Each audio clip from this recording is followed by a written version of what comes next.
जय श्री राधे कृष्ण। आप सभी का आपके अपने YouTube channel VK Mishra present में बहुत बहुत स्वागत है। आइए आज आप सब जानेंगे वर्ष 2024 में निर्जला एकादशी का व्रत कब धारण किया जाएगा, व्रत का पारण कब किया जाएगा, किस चीज से किया जाएगा, इस दिन क्या करना चाहिए नहीं करना चाहिए। तो आइए जानते हैं इन सबों के बारे में। इसी प्रकार से ज्ञानवर्धक जानकारियाँ प्राप्त करते रहने के लिए, व्रत पूजा के बारे में जानने के लिए, कथा को सुनने के लिए चैनल पे अगर आप पहली बार आए हैं तो चैनल को लाल बटन दबा करके सब्सक्राइब करें, साथ में बेल आइकन घंटी को दबाएं ताकि आने वाली वीडियो का नोटिफिकेशन आपको समय से मिलता रहे। वीडियो को लाइक करें, कमेंट में भगवान विष्णु की जय जरूर लिखें। आप सभी भक्तों को निर्जला एकादशी व्रत की ढेर सारी शुभकामनाएं। आप सभी के जीवन में लक्ष्मी नारायण की कृपा से आप सभी को सभी प्रकार के सुख और समृद्धि की प्राप्ति हो। लक्ष्मी नारायण आप सभी भक्तों के इच्छाओं को पूर्ण करें। प्रत्येक माह की शुक्ल पक्ष और कृष्ण पक्ष की एकादशी तिथि के दिन एकादशी व्रत धारण किया जाता है। प्रत्येक एकादशी व्रत का अपना विशेष महत्व माना गया है। इसे एकादशी या 11 व्रत के नाम से जाना जाता है। यह व्रत भगवान श्री कृष्ण भगवान विष्णु को अति प्रिय होता है। यह सभी प्रकार के पाप और ताप को नष्ट करने वाली है तथा भगवान विष्णु के धाम को प्रदान करने वाली है। ज्येष्ठ माह के शुक्ल पक्ष की एकादशी को निर्जला एकादशी के नाम से जाना जाता है। यह व्रत जो कि बड़ा ही कठिन माना गया है। जिस प्रकार से व्रत में नियम करना कठिन है, उसी प्रकार से इसका फल भी अधिक माना गया है। इसका नाम निर्जला है, अतः नाम के अनुसार इसका व्रत किया जाए तो स्वर्ग आदि के सिवा आयु और आरोग्य वृद्धि तत्व विशेष रूप से विकसित होते हैं। यह सभी प्रकार के पाप और ताप को नष्ट करके सभी प्रकार के पुण्य फलों को प्रदान करने वाली है। व्यास जी के कथा अनुसार यह अवश्य सत्य है। अधिक मास सहित एक वर्ष की 25 एकादशी न की जा सके तो केवल वर्ष भर में एक निर्जला एकादशी व्रत करने से जो कि संपूर्ण एकादशियों का पुण्य फल प्राप्त हो जाता है। इस व्रत में जो कि अपवित्र अवस्था के आचमन के सिवा बिंदु मात्र भी जल ग्रहण नहीं करना चाहिए। यदि किसी प्रकार उपयोग में जल ले लिया जाए तो उससे व्रत भंग हो जाता है। दृढ़ता पूर्वक नियम पालन के साथ निर्जल उपवास करके सुबह शाम भगवान का पूरे विधि विधान के साथ पूजन करना चाहिए। एकादशी व्रत के लिए जो कि 10वें दिन से ही नियम पालन करना चाहिए।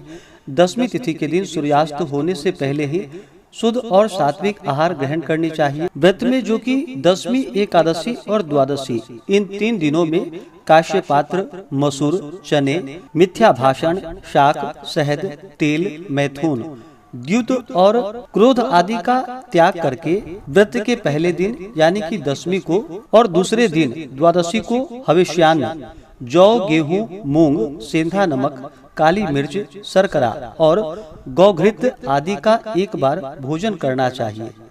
10वीं की रात में एकादशी व्रत का स्मरण करते हुए, भगवान विष्णु के नामों का स्मरण करते हुए 10वीं की रात्रि सोना चाहिए। ब्रह्मचर्य का पालन करते हुए सोना चाहिए।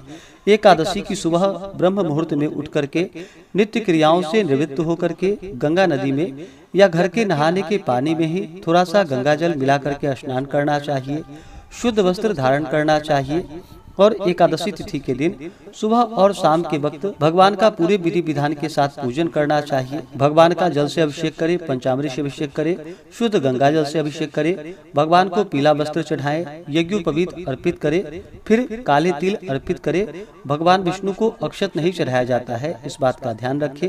अक्षत की जगह उन्हें काले तिल चढ़ाएं, जौ अर्पित करें, तुलसी दल अर्पित करें, पीले पुष्पों की माला अर्पित करें, फिर धूप और दीप दिखाएं। अनेक प्रकार का नैवेद्य भगवान को अर्पित करें। दूध से बने हुए वस्तु या जितने भी मौसम में मिलने वाले ऋतु फल आदि हो वह भगवान को अर्पित करनी चाहिए।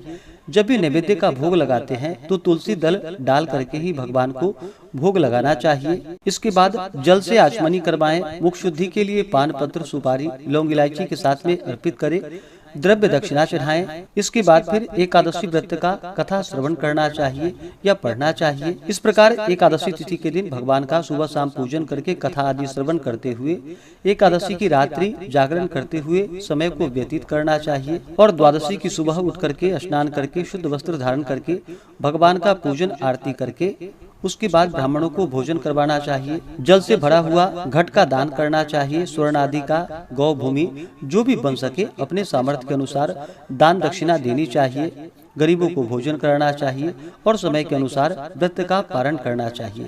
इस प्रकार व्रत को धारण करने से जो कि संपूर्ण तीर्थों में जाकर स्नान दान आदि करने के समान फलों की प्राप्ति होती है तथा व्यक्ति के सभी प्रकार के पाप और ताप नष्ट होते हैं, स्वर्ग आदि की प्राप्ति होती है। तो आइए जानते हैं निर्जला एकादशी व्रत के शुभ मुहूर्त और पारण समय के बारे में। ज्येष्ठ मास शुक्ल पक्ष एकादशी तिथि प्रारंभ समय जो कि 17 जून 2024 दिन सोमवार सुबह 4:44 और एकादशी तिथि की जो समाप्ति है वह 18 जून 2024 दिन मंगलवार सुबह 6:26 और द्वादशी तिथि की समाप्ति 19 जून 2024 दिन बुधवार सुबह 7:29। तो द्वादशी युक्त वैष्णवों के लिए जो शुद्ध रूप से एकादशी व्रत के लिए समय प्राप्त हो रहा है वह सभी जो कि 18 जून 2024 दिन मंगलवार को सभी भक्तजन व्रत को धारण करेंगे और व्रत का पारण जो कि 19 जून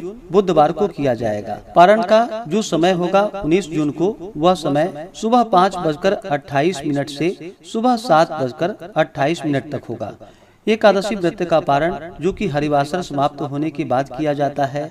हरिवासर का समय द्वादशी तिथि का पहला चौथाई हिस्सा हरिवासर का होता है। निर्जला एकादशी व्रत का पारण जो कि तिलेन पारणम यानी कि तिल से व्रत का पारण है, यह संभव ना हो तो आप जल से, तुलसी दल से या फल से व्रत का पारण करें। एकादशी तिथि के दिन सूर्योदय का जो समय है वह समय सुबह 5:08 और सूर्यास्त शाम 6:50। ब्रह्म मुहूर्त का जो समय होगा वह समय सुबह 4:03 से सुबह 4:43 तक होगा।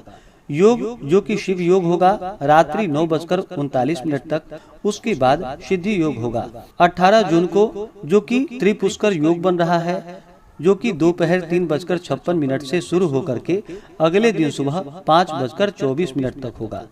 नक्षत्र जो कि स्वाति नक्षत्र दोपहर 3:56 तक होगा।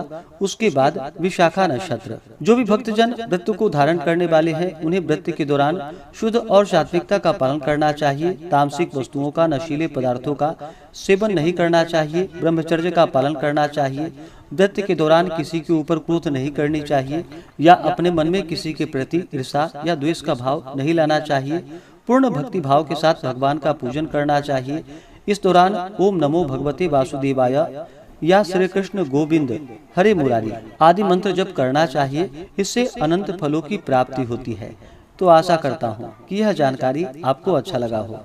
ऐसे ही ज्ञानवर्धक जानकारियाँ प्राप्त करते रहने के लिए, व्रत पूजा के बारे में जानने के लिए, कथा को सुनने के लिए चैनल पे अगर आप पहली बार आए हैं तो चैनल को लाल बटन दबा करके सब्सक्राइब करें। साथ में बेल आइकन घंटी को दबाएं ताकि आने वाली वीडियो का नोटिफिकेशन आपको समय से मिलता रहे। वीडियो को लाइक करें, शेयर करें। सुखी रहें और स्वस्थ रहें। जय श्री राधे कृष्ण। धन्यवाद।